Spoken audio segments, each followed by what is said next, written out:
आज मैं आपको सुनाने जा रहा हूं अपनी मंडली के सदस्य जमशेद कमर सिद्दीकी की लिखी कहानी 5 स्टार रेटिंग।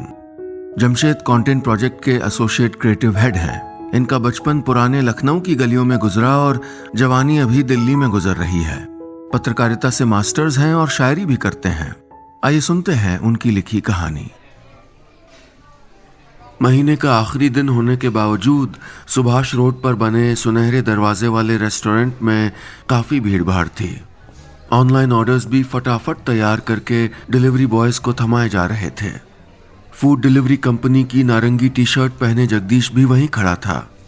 कानों में ईयरफोन लगाकर फ़ोन पर बात करते हुए उसकी नज़र सामने पैक हो रहे पार्सल पर थी। 9 का टेबल तो याद किया था ना तुमने पिंकी, भूल गई? कहते हुए उसने सामने वाले पैकिंग काउंटर पर खाना पैक कर रहे लड़के को जल्दी करने का इशारा किया। फिर मुस्कुराते हुए अपनी बेटी पिंकी से फोन पर बात करने लगा। पिंकी से बात करते समय जगदीश का चेहरा चमक उठता था। काम की थकान, नींद का बोझ, पैसे की तंगी की फिक्र, कस्टमर्स की बदतमीजियां, सारे दर्द उसे एक मासूम आवाज से धुल जाते थे। अच्छा, और क्या कहा तुम्हारी टीचर ने? जगदीश ने पूछा और पैकेट लेकर जाने लगा। 4 साल पहले पत्नी की मौत ने जगदीश को अकेला कर दिया था। नंदिनी, जिसे वो दुनिया में सबसे ज्यादा चाहता था, दुनिया ही छोड़कर चली गई। शराब पीकर गाड़ी चला रहे एक शख्स की गलती से नंदिनी की मौत हो गई थी। तब से जगदीश पिंकी की परवरिश पर दोहरी मेहनत कर रहा था। उसे बड़े स्कूल में पढ़ा सके इसलिए दिन भर बड़ी सी डिग्गी वाली मोटरसाइकिल पर इस घर से उस घर दौड़ा करता था। तो तुमने टीचर को सच क्यों नहीं बताया कि नोटबुक तुमने अनुज को दी थी और वो एब्सेंट हो गया? पार्सल बाइक की डिग्गी में रखकर हेलमेट पहनते हुए जगदीश ने कहा। दूसरी तरफ से पिंकी बोली, सच बोल देती तो अनुज को डांट पड़ती ना। मेरी स्टोरी बुक में लिखा है वी शुड हेल्प अदर्स, मतलब हमें दूसरों की मदद करनी चाहिए। अरे वाह, जगदीश हंसते हुए बोला। इतनी अच्छी अच्छी बातें करने लगी मेरी छोटी सी गुड़िया। वो बोली, छोटी नहीं हूं, पूरे 8 इयर्स की हूं। और बाय द वे आपसे बहुत नाराज हूं मैं।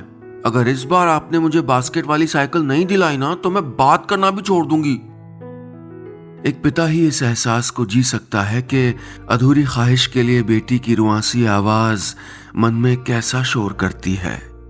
जगदीश जाने कब से पिंकी के लिए साइकिल खरीदने की जुगत लगा रहा था, लेकिन महीने के आखिर में सिर्फ मायूसी हाथ लगती।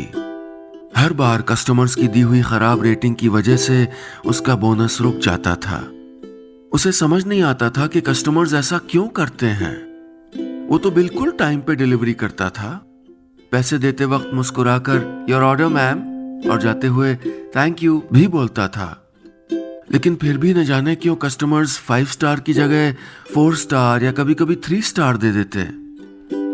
तेज हवा के झोंके वाली अंधेरी शाम में शहर के ट्रैफिक के बीच बाइक चलाते हुए जगदीश इस महीने की आखिरी डिलीवरी करने जा रहा था।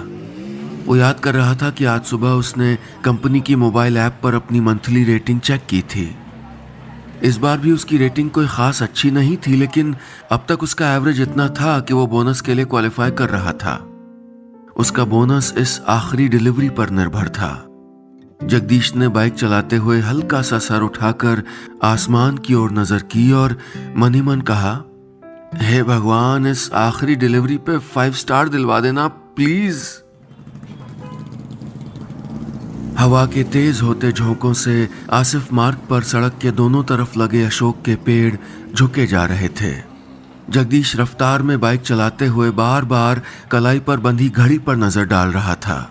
वो कैलकुलेट कर रहा था कि उसे और कितना टाइम लगेगा। वो राइट टाइम था, लेकिन सब कुछ हमारी सोच के मुताबिक हो जाए तो दुनिया में गम काहे का हो।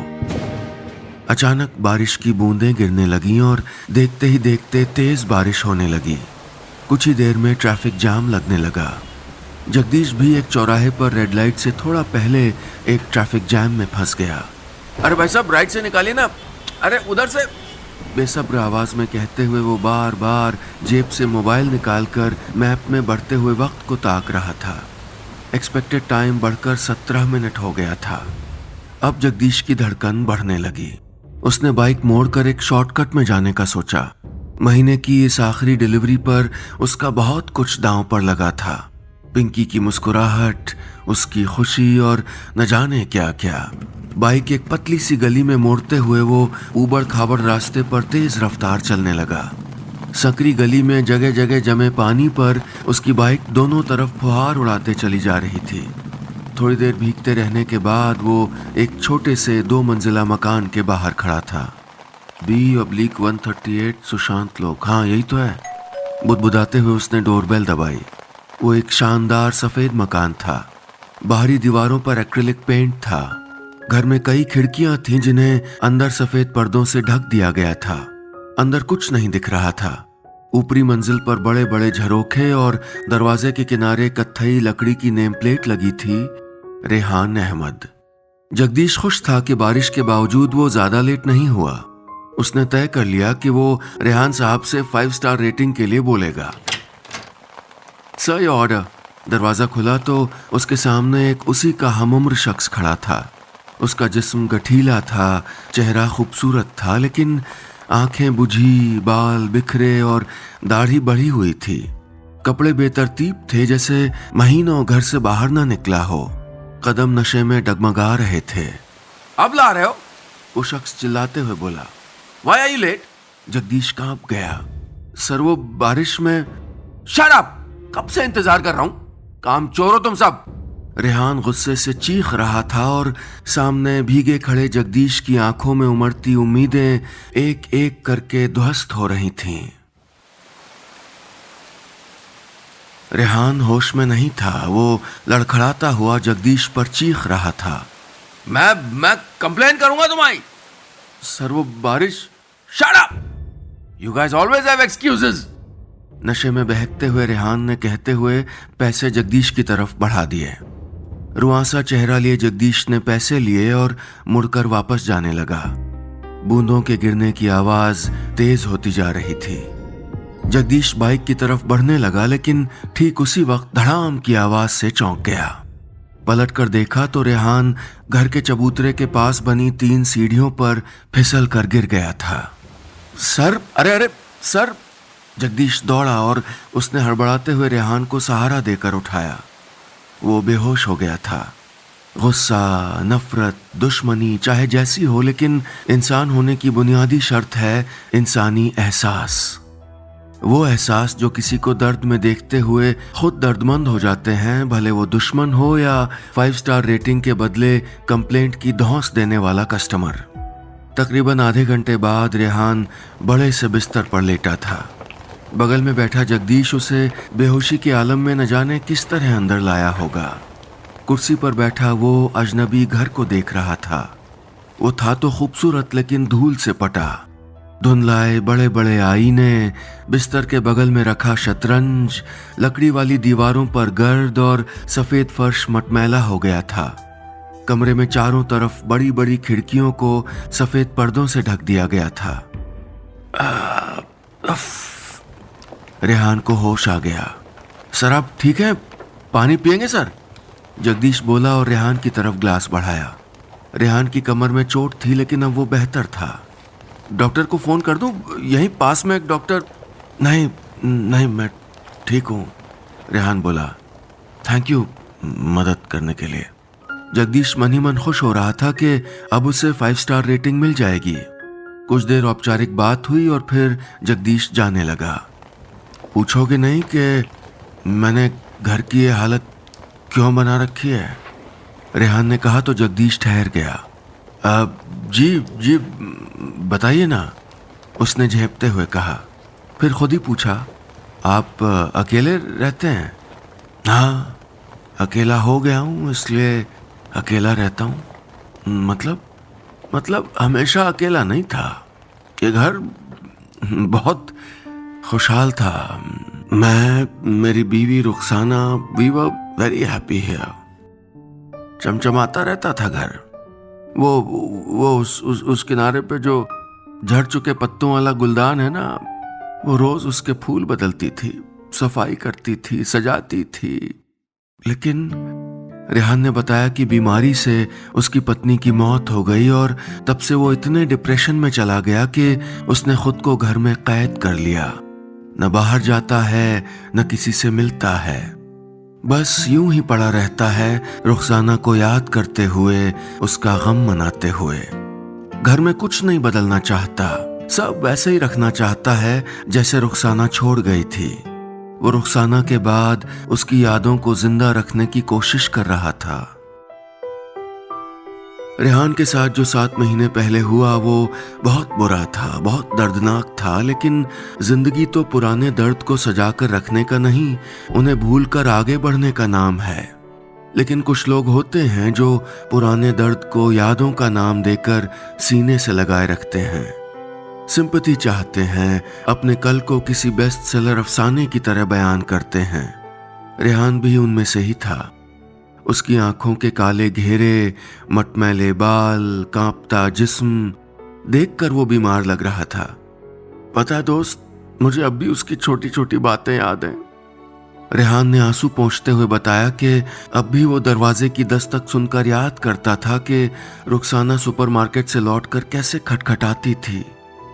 बारिश याद दिलाती है कि ऐसे मौसम में वो पूछती थी, चाय पकौड़े चलेंगे? मस्जिद की आवाज सुनकर कहती, उठकर बैठिए, अजान के वक्त टेक नहीं लगाते। बगल वाले स्टूल पर रखी शतरंज की तरफ इशारा करते हुए रेहान ने कहा, मैं और वो ऑफिस से लौटकर शतरंज खेलते थे। कमी पूरी करने के लिए अब दोनों तरफ से खुद ही खेलता हूँ। समझ सकता हूँ सर, जगदीश ने गहरी सांस लेकर कहा, लेकिन अब आपको अपना इस घर का ख्याल नहीं रखना।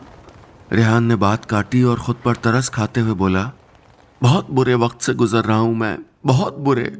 मैंने तो खिड़कियां भी ढक दी हैं क्योंकि हर सुबह की नई धूप याद दिलाती है कि उसे गए एक दिन और हो गया। जगदीश उसे गौर से देख रहा था। सर, मैं समझता वो बस इतना ही कह पाया था कि रेहान का फोन बजा। हेलो, उसने चेहरे पर उदासी समेट कर कहा। हाँ अमरजीत, आप नहीं यार, ठीक नहीं हूं। फिर मुस्कुरा कर कहा, दिल तो पहले ही जख्मी था, अब कमर भी हो गई। कुछ लोग सालों साल अपना गम सहलाते रहते हैं, नई शुरुआत टालते हैं क्योंकि पुराना गम उनके लिए एक नशा बन जाता है। जगदीश रेहान और उस घर को देख रहा था। वाकई घर के हर कोने में अधूरापन था। ताजी हवा का नामो निशान नहीं, फर्श पर मिट्टी, चादरें मैली, और रेहान उस अधूरेपन को समेटे रखना चाहता था। उसे उस गम की आदत हो गई थी शायद। हाँ यार, पता नहीं ये सब मेरे साथ ही क्यों हुआ। खैर ठीक है, चलो रखता हूं, रेहान ने कॉल डिस्कनेक्ट करते हुए कहा। फिर जगदीश की तरफ देखकर मुस्कुराया।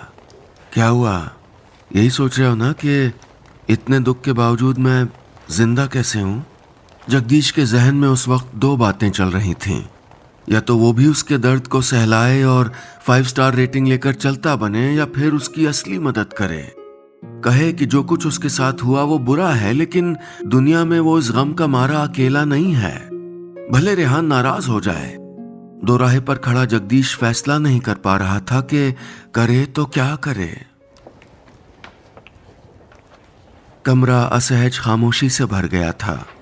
महंगे सफेद बिस्तर पर बिछी मैली चादर पर लेटे रेहान ने पीछे खिसककर उदासी से कहा, वेल, मैं जानता था दोस्त कि मेरे हालात सुनकर तुम भी डिप्रेस हो जाओगे, सभी हो जाते हैं, इसीलिए तो। नहीं, ऐसा नहीं है। जगदीश ने उसकी बात काटी। रेहान चौंका। जो आपके साथ हुआ बहुत बुरा हुआ, लेकिन जगदीश ने पूरी हिम्मत बटोर कर कहा, लेकिन दुनिया में आप अकेले नहीं हैं जिसने किसी अपने के चले जाने का गम झेला है। हर रोज जिंदगी नए हादसों से हमारा इम्तिहान तो लेती है, लेकिन इन इम्तिहानों के बाद सुस्ताने की मोहलत सबको नहीं देती। कहकर उसने सर उठाकर रेहान की तरफ देखा, जिसकी भवें गुस्से से घूम गई थीं। व्हाट? क्या कहा तुमने? रेहान बोला। दूसरों के दर्द का एहसास है तुम्हें? मैंने तुम्हें अपनी कहानी इसलिए बताई क्योंकि तुमने मेरी मदद की थी, और तुम बजाय हमदर्दी के। हमदर्दी है सर, जगदीश थोड़ी ऊंची आवाज में बोला, लेकिन आप जिसे हमदर्दी कह रहे हैं वो तरस खाना है। आपके साथ जो हुआ वो दुनिया में अनगिनत लोगों के साथ होता है, लेकिन सबके पास पर्दे लगाकर घर में बैठ जाने की सहूलियत नहीं होती। रेहान की आंखें गुस्से से लाल होने लगी थीं। ये शायद वो कड़वी दवा थी जो उसे आज तक किसी ने नहीं दी थी। दोस्त, रिश्तेदार सब उसका दर्द सहला कर चले जाते थे। जगदीश उसके पास बैठते हुए बोला, खिड़कियां पर्दे से ढककर आप रोशनी रोक सकते हैं, लेकिन सुबह फिर भी होती है, तारीख फिर भी बदलती है। शायद आपको किसी ने इस तरह समझाया नहीं। खुद पे तरस खाना बंद कीजिए सर, और एक बार खिड़की खोल के बाहर देखिए। कितना शट अप! रेहान चीखा, दुनिया खत्म हो गई है मेरी, और तुम हो कौन जो मुझे सही गलत का ज्ञान दे रहे हो? किसी अपने को खोया तुमने? जगदीश मुस्कुराया और बोला, हाँ, मेरी पत्नी नंदिनी को 4 साल पहले। रेहान अचानक ठहर गया। जगदीश ने कहा, मैं भी बहुत चाहता था उसे, बहुत ज्यादा। मुझे भी याद है उसकी छोटी छोटी बातें, उसकी मुस्कुराहट, उसका झूलों से डर, उसकी बनाई करौंदे की सब्जी, सब कुछ।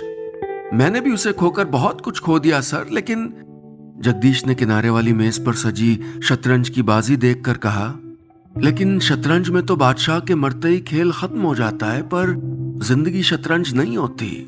यहाँ किसी के भी जाने से खेल रुकता नहीं है, खेल जारी रहता है। रेहान की सांसें फूल रही थीं। वो एकटक जगदीश को देख रहा था। जगदीश 2 कदम पीछे हुआ और बोला, अपना ख्याल रखिए सर, गुड नाइट। जगदीश की मोटरसाइकिल की आवाज धीरे धीरे मध्यम हो गई, लेकिन रेहान बिस्तर के किनारे बैठा देर तक कुछ हाँफता रहा। इंसानी एहसास अजीब होते हैं।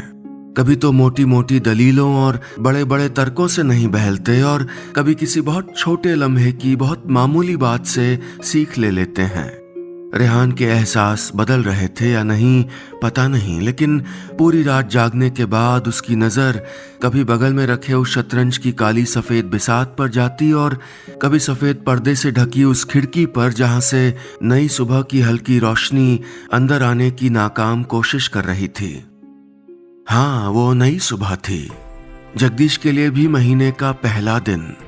वो बाइक पर सवार होकर फूड पिकअप के लिए रेस्टोरेंट के लिए निकल गया। हालांकि जगदीश का चेहरा उतरा हुआ था। कल रात जो हुआ था उसके बाद बोनस की उम्मीद कहाँ बची थी, लेकिन जिंदगी में पहली बार उसे खराब रेटिंग्स का अफसोस नहीं था। पहली बार उसने कारोबारी फिक्र से ऊपर उठकर इंसानी एहसास की फिक्र की थी, अपने ज़मीर की फिक्र की थी। वो किया जो उसे सही लगा। उसे याद आ रही थी पिंकी की कही वो लाइन जो उसने अपने स्कूल की स्टोरी बुक में पढ़ी थी, we should help others. Restaurant पहुंचकर मोबाइल देखते हुए वो खाने का पार्सल लेने के लिए अंदर दाखिल हुआ। ऑर्डर नंबर 1452, उसने पार्सल काउंटर पर टेक लगाकर कहा और इंतजार करने लगा। इंतजार करते हुए उसकी नज़र मोबाइल ऐप पर आए एक नोटिफिकेशन पर ठहर गई। उसने कुछ सोचा और जल्दी से मोबाइल चेक किया। जो लिखा था वो देखकर उसके चेहरे पर खुशी की फुलझड़ियां फूटने लगीं। बोनस अप्रूव्ड लिखा देखकर चेहरे पर बड़ी सी मुस्कान खिलाई। पहली बार किसी कस्टमर को याद करके उसके होंठ मुस्कुरा रहे थे। ठीक उसी वक्त शहर के एक हिस्से सुशांत लोक के उस 2 मंजिला मकान में अब भी धूल हर तरफ बिखरी हुई थी। कमरे के कोनों पर सजे गुलदान में फूल मुरझाए थे, जाले महफूज थे, लेकिन शतरंज की एक बिसात बंद करके डिब्बे में वापस रख दी गई थी। उस मकान के सामने से जाती सड़क पर उस वक्त भी लोग रोजाना की तरह गुजर रहे थे। दर्जनों खिड़कियों वाले उस मकान पर किसी की नजर नहीं थी, और न किसी ने यह देखा कि उन खिड़कियों में से एक खिड़की से कोई चेहरा पर्दे हटाकर अरसे बाद बाहर खिली हुई गुनगुनी धूप देखने की कोशिश कर रहा था।